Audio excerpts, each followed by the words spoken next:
இயேசு உங்களை நேசிக்கிறார். பிரியமானவர்களே, இந்த நாள் ஆண்டவர் நம்மளோடு பேசும்படியாய் வேதத்தில் 2 வசனங்களை கூட வாசித்து ஆண்டவர் நமக்கு கற்றுக் கொடுத்த காரியத்தை மீண்டுமாய் ஒரு தடவை நினைவு கூர்ந்து அதன்படி நடக்குவதற்கு ஆண்டவர் நமக்கு உதவி செய்வாராக.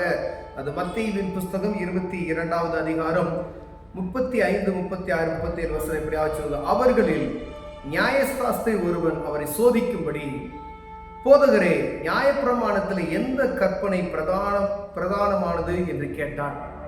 இயேசு அவனை நோக்கி, உன் தேவனாகிய கர்த்தரிடத்தில் உன் முழு இருதயத்தோடும் உன் முழு ஆத்மாவோடும் உன் முழு மனதோடும் அன்பு கூறுவாயாக.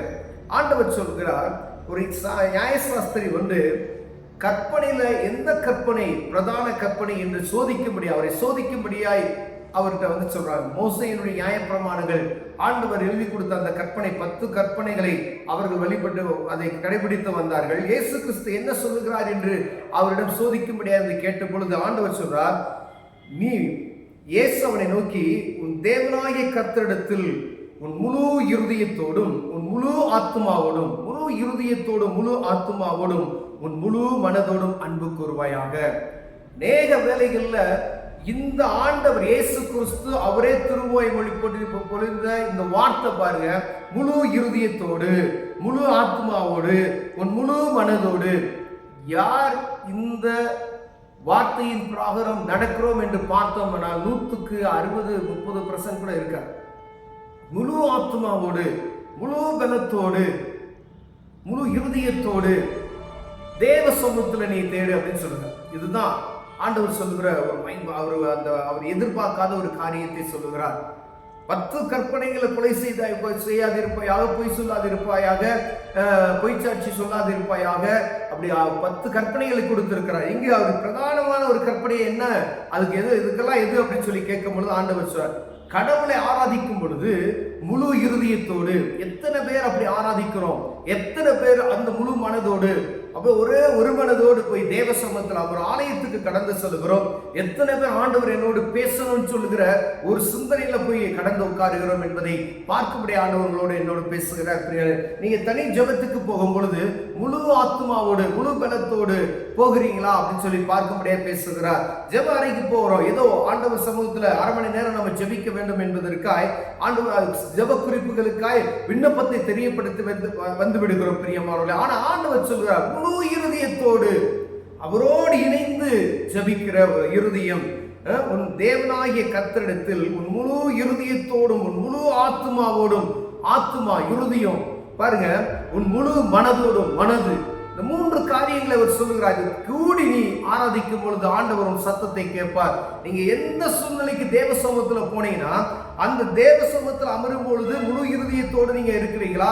முழு பலத்தோடு ஆராதிக்கிறீங்களா? எங்க கரங்களை தட்டி ஆராதிக்கணும்னு சொன்னா என்ன செய்து கொஞ்ச நேரத்துல கை வலித்து விடுகிறது. கையை தூக்கி கொஞ்ச நேரம் ஆராதிக்கணும் அப்படின்னு சொன்னோம்னா நமக்கு கரங்களை தூக்குவதற்கு வெட்கம் உண்டாகிறது. ஆனா மோசே அந்த சமுத்திரத்தை 2ஆக பிளக்கும் பொழுது அவர் கரங்களை உயர்த்தி அந்த கம்பை பிடித்திருக்கிறார். ஒரு நாள் முழுவதும் அவர் பிடித்திருக்கும் பொழுது அவர்கள் கரத்தை தாங்கி பிடிப்பதற்கு ஆட்களை நியமித்து இறக்கவே இல்லை. அப்ப அந்த கரத்தை உயர்த்துகிறது நிமித்தமாய் ஆண்டவரை நல்ல முழு பலத்தோடு ஆராதிக்கிறது நிமித்தமாய் வரக்கூடிய பலன்கள் செங்கடல் 2ஆக பிளக்கிறது. அப்ப தேவ சமூகத்துல முழு பலத்தோடு முழு மனதோடு முழு ஆத்மாவோடு நம்ம ஜெபிக்கும் பொழுது ஆண்டவர் ஜெபத்தை கேட்கிறதாக சொல்லப்படுகிறது. இதுவே பிரதான கற்பனைகளாக இருக்கிறது என்று சொல்கிறார். பிரியமானவர்களே பாருங்க, இவ்விரண்டிடத்தில் பாருங்க, இது முதலாம் பிரதான கற்பனை. இதற்கு ஒப்பாய் இருக்கிற 2ஆம் கற்பனை என்னவென்றால், உன்னிடத்தில் நீ அன்பு கூறுவது போல பிறனிடத்திலும் அன்பு கூறுவையாக என்பதே. இதுதான் பிரதான கற்பனை. இதுக்கு ஒப்பாய் இருக்கிற இன்னொரு கற்பனை இருக்கிறது. உன்னிடத்தில் நீ எப்படி அன்பு கூறுகிற? என் சரீரத்தை, என்னுடைய ஆத்மாவை, என் மேல ஒவ்வொரு தனிப்பட்ட மனிதனும் அவனுக்குள்ள எவ்வளவு அவனை பிரியப்படுத்துகிறானோ, நமக்கு ஒரு காயப்பட விட்டுருவோமா? நம்ம எப்படி நம்முடைய அன்பு எனக்குள்ள காணப்படும், எனக்கு சொந்தமா நான் நேசிக்கக்கூடிய என்னை எப்படி நேசிக்கிறையோ அதே போல நீ என்ன செய்யுமா? பிறனையும் இடத்துல அன்பு கூறுவையாக என்பதே. இவ்விரண்டு கற்பனை நியாயப்பிரமாணமும் முழுமையும் தீர்க்க தரிசனங்களும் அடங்கி இருக்கிறது என்று சொன்னார். இந்த 2 கற்பனைகளையும் நான் கைப்பிடிக்கும் பொழுது நியாயப்பிரமாணம் தீர்க்க தரிசனங்கள் அடைந்திருக்கிறது. முழு பலத்தோடு, முழு மனதோடு, முழு இருதயத்தோடு ஆராதிக்கும் பொழுதும் பிறன் உன்னை நேசிக்கிறது போல நீ பிறனை நேசிக்கணும் அப்படின்னு சொல்றாரு. ஆண்டவரை சொந்த ரட்சகராய் ஏற்றுக்கொண்டவர்கள் மற்றவங்களை நேசிக்கணும். லேசா ஒரு கையில வண்டியில இடிச்சுட்டா நமக்கு எவ்வளவு பிரஷர் ஆகுறோம் பாத்தீங்களா? ஒரு வண்டியில ஒருத்தர் இடிச்சுட்டார், அது நிமித்தமா வரக்கூடிய கோபங்கள் நம்ம எப்படி வெளிப்படுத்துகிறோம்? நம் வாயிலிருந்து வரக்கூடிய வார்த்தைகள் எப்படி இருக்கிறது?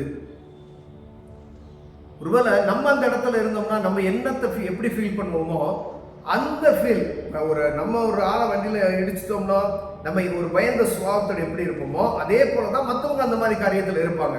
அப்ப அந்த இறுதியும் ஒரு வண்டியை நம்ம இடிச்சிட்டோம், ஐயோ காசு கேட்பானே, சண்டை போடுவானே அப்படின்னு சொல்லிக்கிற அந்த படபடப்பு நமக்குள் வரும் பொழுது நம்ம இறுதியும் எப்படி இருக்கணும்? ஆண்டவரை நோக்கி அவரை போல நம்ம காணப்படுவோமே. ஆனால் நமக்கு பிறருக்கு மன்னிக்கும் பொழுது ஆண்டவர் நமக்கு மன்னிக்கிறவராய் இருக்கிறார். நான் உங்களை நீங்க எப்படி நேசிக்கிறோம் அதே போல பிறரை நேசிக்கிறவராய் இருந்தீர்களா? ஆண்டவர் சொல்லுகிற இந்த வார்த்தைகளுக்கு செவி கொடுத்து நடப்போமே ஆனால் ஆண்டவர் நம்மை ஆசீர்வதிக்க வல்லமையாக இருக்கிறார். பிரியமானவர்களே, ஆண்டவரை சோதிக்கும்படியா இந்த கேள்வியை கேட்டார்கள். ஆனா ஆண்டவர் எல்லாரும் கற்றுக்கொள்ளும்படியா இந்த வார்த்தைகளை சொல்லுகிறார். 10 கற்பனைகளை நம்ம கடைபிடிக்கிறதுல எவ்வளவு பேர் கடைபிடிக்கிறோம் அப்படின்னு சொல்லுவோம். ஆனா பிரதான கற்பனைகள் 2 கற்பனைகளும் தீர்க்க தரிசனம் அடைந்திருக்கிறது என்று சொல்கிறார் ஆண்டவர். அப்ப இந்த 2 கற்பனைகளை நீ கடைபிடித்தாவே தேவனுடைய சமூகத்துல ஒண்ணு கிட்டி சேருவதற்கு ஆண்டவர் ஒண்ணு உங்களுக்கு உதவி செய்வார். நீ முழு பலத்தோடு ஆராதிக்கும் பொழுது ஆண்டவரோடு இணைந்து ஆராதிக்கிறீங்க, அவரை மகிமைப்படுத்துறீங்க. அப்ப பெரிய காரியத்தை ஆண்டவர் செய்வார். பெரிய இரண்டையும் கற்றுக்கொண்டோம்னா ஆண்டவர் பெரிய காரியத்தை செய்வார். இன்னும் ஆவிக்குரிய வாழ்க்கையில இன்னும் நம்ம முன்னேறி செல்வதற்கான வாசல்கள் திறக்கப்படும். கண்களை முழுவதும் ஜெபம் செய்வோம். அன்பின் தகப்பனே, ஆண்டவரே, இந்த 2 கற்பனைகளை பிரதான கற்பனைகள் சொல்லியிருக்கிறீங்களா ஆண்டவரே, இதை கடைபிடிப்பதற்கு என் தேவன் எங்களுக்கு கிருபை பாராட்டுங்க ஐயா. உம்மை சோதிக்கும்படியா கேட்டாங்க ஆண்டவரை நாங்கள் கற்றுக்கொள்வதற்கு எங்களுக்கு உதவி செய்யுங்க. இயேசுவின் நாமத்தில் பிதாவே, ஆமென்.